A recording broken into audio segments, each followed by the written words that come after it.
Джоков Седмикович. Аз съм пиян, готов съм готов, защото тръгна си една любов. Аз съм пиян, готов съм готов, защото тръгна си една любов.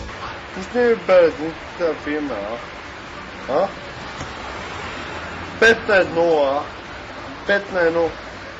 И какво като тренираш, а? 21-годишният Пламен Джоков решил да отмъсти за всички неправди в живота си на автобус от градския транспорт. Так му нападнал возилото с ритници, когато към него се приближили полицаи, поискали личните му документи и му направили забележка. Тогава младежа побягнал. Солидното количество алкохол в кръвта му обаче повлияло на спортните му умения и само след няколко крачки Джоков се озовал на асфалта.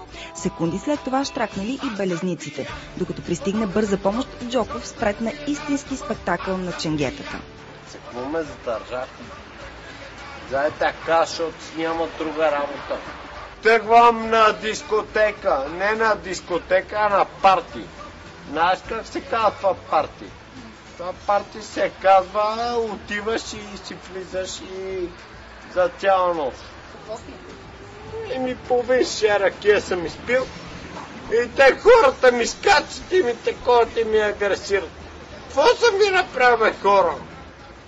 Ще звънем два телефона, ще ги сбият, бе. Демонстрирайки бойни хватки и предизвиквайки полицаите на бой, Джоков дочака лекарски екип.